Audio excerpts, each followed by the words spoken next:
نحمدہ و نصلی علی رسولہ الکریم اما بعد۔ محترم حضرات، اللہ جل جلالہ ہمیں نوالہ کا بےحد احسان ہوا، فضل و کرم ہوا کہ اللہ تعالیٰ نے ہمیں ایمان والوں کے گھروں میں پیدا فرمایا۔ علماء اکرام فرماتے ہیں، اہل علم حضرات فرماتے ہیں، جو بھی بچہ نومولود ہوتا ہے، یعنی کہ جو بھی بچہ پیدا ہوتا ہے، دنیا میں آتا ہے، وہ فطرت اسلام پر پیدا ہوتا ہے۔ یعنی کہ جو بھی بچہ پیدا ہوتا ہے وہ ایمان والا پیدا ہوتا ہے، فطرت اسلام پر پیدا ہوتا ہے۔ جسے جیسا ماحول ملتا ہے وہ ویسے ماحول میں رنگ جاتا ہے۔ کوئی یہودی کے گھر میں پیدا ہوا تو یہودی بن گیا، کوئی نصرانی کے گھر میں پیدا ہوا نصرانی بن گیا، کوئی مجوسی کے گھر میں پیدا ہوا تو مجوسی بن گیا، کوئی دہری کے گھر میں پیدا ہوا تو دہری بن گیا۔ اللہ کا کرم ہے، اللہ کا احسان ہے کہ اللہ تعالیٰ نے مجھے اور آپ کو ایمان والوں کے گھروں میں پیدا فرمایا، جس کی وجہ سے میں اور آپ ایمان والے ہیں۔ اس میں ہمارا کوئی کمال نہیں ہے کہ اللہ تعالیٰ نے ہمیں ایمان والوں کے گھروں میں پیدا فرمایا اس لیے آج ہم ایمان والے ہیں۔ یہ اللہ کا بہت بڑا کرم ہے، احسان ہے۔ کہ اگر اللہ تعالیٰ اس کے بجائے ہمیں کسی اور گھر میں پیدا کر دیتے تو ہم کچھ نہیں کر پاتے تھے۔ اللہ کا احسان ہے، اللہ کا کرم ہے کہ اللہ تعالیٰ نے ہمیں ایمان والوں کے گھروں میں پیدا فرمایا کہ آج ہم ایمان والوں کے گھروں میں پیدا ہونے کے بحیثیت ہم ایمان والے ہیں۔ الحمدللہ ثم الحمدللہ، ہم جو ایمان والوں کے گھروں میں پیدا ہو گئے اس لیے جو ہے ہم ایمان والے ہیں۔ ہم ایمان والے الحمدللہ تو ہیں، لیکن فرمایا کہ ہمارا ایمان بہت کمزور ہے۔ فرمایا کہ 3 طریقے کا ایمان ہے۔ ایک ایمان جو ہے وہ نبیوں والا ایمان ہے، جو ہمیشہ جو ہے ترقی کرتا چلا جاتا ہے، اور نبیوں کے ایمان میں کبھی تنزل نہیں ہے، کبھی اتار نہیں ہے، وہ جو ہے ترقی ہی کرتا چلا جاتا ہے۔ یہ ایک ایمان ہے نبیوں والا ایمان، اور ایک ایمان ہے وہ فرشتوں والا ایمان۔ فرمایا کہ فرشتوں والا ایمان وہ ہمیشہ ایک ہی سطح پر رہتا ہے، نہ اوپر بڑھتا ہے نہ نیچے اترتا ہے۔ کیونکہ جو ہے وہ اللہ کو دیکھتے ہیں، اللہ کا مشاہدہ کرتے ہیں کہ جو ہے ان کے اندر جو ہے نافرمانی کوئی مادہ نہیں ہے۔ ان کا ایمان جو ہے ہمیشہ جو ہے ایک ہی سطح پر رہتا ہے، نہ بڑھتا ہے نہ گھٹتا ہے۔ اور فرمایا ایک ایمان میرا اور آپ کا، تمام انسانوں کا ایمان، یہ ایمان محنت کرتے ہیں تو بڑھتا ہے ورنہ گھٹ جاتا ہے۔ تو فرمایا کہ جو الحمدللہ ہم ایمان والے تو ہیں، لیکن ہمارا ایمان بہت کمزور ہے کہ یہ ایمان جو ہے ہمیں برائی سے بچا کر نیکی پہ نہیں چلا رہا ہے۔ اہل علم حضرات فرماتے ہیں کہ ہر ایک چیز کو چلانے کے پیچھے ایک طاقت درکار ہے۔ اب یہ جو بڑی بڑی لائٹیں، بڑی بڑی فین، پنکھے جو چل رہے ہیں، ان کے پیچھے ایک طاقت ہے۔ ظاہری اعتبار سے تو یہ چل رہے ہیں، لیکن ان کو چلانے کی اس کے پیچھے ایک طاقت ہے۔ اس طاقت کا نام جو ہے الیکٹرکسٹی کہا جاتا ہے، اس طاقت کو جو ہے بجلی کہا جاتا ہے، اس طاقت کو کرنٹ کہا جاتا ہے۔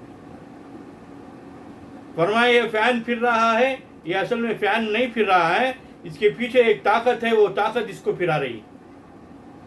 یہ لائٹ جو ہے، یہ بلب جو ہے، یہ جل نہیں رہا ہے، سلگ نہیں رہا ہے، اس کو جلا جو رہی ہے، اس کے پیچھے جو ہے وہ بجلی کی، الیکٹرکسٹی کی طاقت جلا رہی ہے۔ اسی طرح فرمایا دنیا میں جتنی گاڑیاں پھرتی ہیں، چاہے وہ پیٹرول کی ہو، چاہے گیس کی ہو، سی این جی کی ہو، یہ سب جو ہے کوئی پیٹرول کی طاقت سے چل رہے، اس کے پیچھے جو ہے چلنے کے پیچھے پیٹرول کی طاقت ہے، کسی کے پیچھے چلنے کے پیچھے سی این جی کی طاقت ہے۔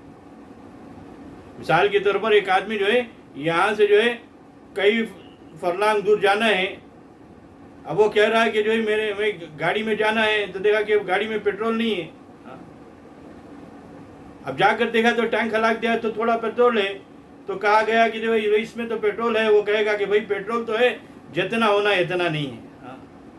تو اس سے یہ معلوم کیا ہر چیز جو ہے کسی طاقت ہے جو ہر چیز کو چلاتی ہے. اسی طرح بین فرمایا کہ جو ہے اللہ کے بندے کو، اللہ کے بندوں کو اللہ کے حکموں پہ چلانے والی ایک طاقت ہے جس کا نام ایمان ہے. یہ ایمان ہی وہ مایا ہے، ایمان ہی وہ طاقت ہے جو اللہ کے بندوں کو اللہ کے حکموں پر چلاتی ہے، جو جھوٹ سے بچاتی ہے، سچ بلواتی ہے، جو گناہ سے بچا کر نیکی کرواتی ہے، جو اللہ کی نافرمانیوں سے روکتی ہے اور اللہ کی فرما برداری پر زندگی لاتی. فرمایا کہ ایمان کیا ہے؟ ایمان کی بھی استطاعت ہوتی ہے، سطح ہوتی ہے. الحمدللہ ثم الحمدللہ ہم سب ایمان والوں کے گھروں میں پیدا ہوئے ہیں، جس کی وجہ سے اللہ کا کرم ہے، احسان ہے کہ ہم ایمان والے ہیں. ہم ایمان والے تو ہیں لیکن ہمارا ایمان بڑا کمزور ہے.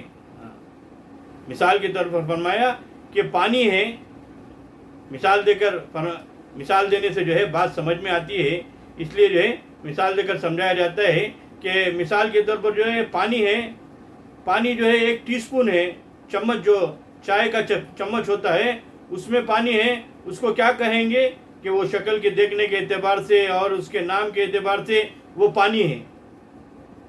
اور ایک جو ہے گلاس میں ہے اسے بھی پانی کہیں گے، ایک جو ہے تنبالو، ایک جو ہے لوٹے میں ہے اسے بھی پانی کہیں گے. اسی طرح جو ہے ایک بالٹی بگیٹ میں پانی ہے اسے بھی پانی کہیں گے. اور اسی طرح فرمایا کہ جو ہے ہاؤس میں پانی ہے اسے بھی پانی کہا جائے گا. اور اسی طرح تالاب میں پانی ہے اسے بھی پانی کہا جائے گا. اسی طرح سمندر میں ہے اسے بھی پانی کہا جائے گا. ہر ایک کی شکل وہی ہے، ہر ایک دکھنے میں وہی ہے، لیکن ہر ایک کا نام بھی وہی ہے. لیکن فرمایا کہ ہر ایک کی استطاعت کو پورے کرنے کی، ضرورت کو پورے کرنے کی استطاعت الگ الگ ہے. ہر ایک کی جو ہے ضرورت کو پورے کرنے کی کیپیسٹی الگ الگ ہے. چمچ کے پانی سے جو ہے پیاس بھی نہیں بجھی جاتی، چمچ کے پانی سے پیاس بھی بجھی نہیں جاتی. اسی طرح فرمایا گلاس کے پانی سے تو جو پیاس تو بجھی جاتی ہے لیکن دوسری ضرورتیں پوری نہیں ہوتی. کہ ہر ایک کی جو ہے کیپیسٹی جو ہے استطاعت کرنے، ضرورت کو پورے کرنے کی کیپیسٹی الگ الگ ہے. فرمایا کہ ایک پانی چمچ کا جو پیاس بھی نہیں بجھا سکتی، ایک پانی وہ ہے سمندروں کا جہاں پہ جو ہے جہازیں چلا کرتی، سامان یہاں سے وہاں جاتا ہے، لوگ یہاں ایک ملک سے دوسرے ملک جاتے ہیں، پوری ضرورتیں پوری ہو رہی. اسی طرح فرمایا کہ نام تو پانی ہی ہے، شکل تو پانی کی ہے، لیکن ضرورت کو پوری کرنے کی استعداد الگ الگ ہے. اسی طرح فرمایا کہ ایمان تو وہی ہے، فرمایا کہ نام سب ایمان ہی ہے، لیکن وہ فرمایا کہ جو ہے ایمان کو اپنی ضرورت، ایمان کی جو ہے استطاعت الگ الگ ہے. فرمایا ایک ایمان ہمارا ہے، فرمایا کہ یہ چمچے کے پانی کے برابر ہے، جس سے ہماری کوئی ضرورت پوری ہوتی نظر نہیں آ رہی. فرمایا کہ ایک ایمان، وہ فرمایا کہ وہ صحابہ کا ایمان تھا. صحابہ کا ایمان کیسا تھا کہ فرمایا کہ سمندروں سے زیادہ گہرا، پہاڑوں سے زیادہ مضبوط ایمان تھا. اب صحابہ کے ایمان سے فرمایا کہ ان کی بڑی بڑی ضرورتیں جو ہے وہ ایمان کے ذریعے سے پوری ہو جاتی تھی. آج ہمارا جو ہے ایمان کمزور ہے، تو فرمایا کہ جو ہے آج ہمارا ایمان کمزور ہونے کی وجہ سے ہماری جو ہے ہمارے ایمان جو ہے ہمیں کوئی نفع نہیں دے رہا. اور وہ جب ایمان پر محنت کر کر ایمان بنایا جائے گا تو پھر فرمایا کہ ہمارا اندر سے جو ہے شکلوں سے ہونے کا یقین نکلے گا، شکلوں سے ہونے کا یقین نکلے گا. صحابہ رضوان اللہ تعالی اجمعین کا جو ایمان تھا، وہ ایمان جو ہے حال سے متاثر نہیں ہوتا تھا، شکلوں سے متاثر نہیں ہوتا تھا. آج ہمارا ایمان جو ہے وہ شکلوں سے متاثر ہوتا ہے. شکل اب کچھ اور ہے، فرمایا کہ ایمان کچھ اور ہے، شکل بدلنے پر کوئی ایمان کچھ اور ہو جاتا ہے. فرمایا کہ صحابہ کا رضوان اللہ تعالی اجمعین کا ایمان، فرمایا کہ یہ شکلوں کے بدلنے پر ایمان نہیں بدلتا تھا. اسی لیے فرمایا یہ صحابہ ہمارے لیے نمونہ ہے. ایمان ایسا ایمان لاؤ جیسا صحابہ رضوان اللہ تعالی اجمعین ایمان لے کر آئے، اور ہمارے لیے اور قیامت تک کے آنے والے انسانوں کے لیے وہ نمونہ جو ہے ایمان کا وہ صحابہ ہے. یا ایھا الذین آمنوا فرمایا یا ایھا الذین آمنو آمنو، اے ایمان والو ایمان لے آؤ. کیسا ایمان نہیں لے آؤ؟ آمنو کما آمن الناس، ایسا ایمان لے آؤ جیسا جو ہے صحابہ رضوان اللہ تعالیٰ اجمعین لے کر آئے. ہمارے لیے جو ہے ایسا ایمان جو ہے درکار ہے. تو ہمیں ایسی ایمان کے لیے محنت کرنا ہے. جب محنت ایمان پر محنت کریں گے تو پھر وہ ایمان آئے گا جو شکلوں سے متاثر نہ ہوگا. وہ ایمان آئے گا جو شکلوں سے متاثر نہ ہوگا.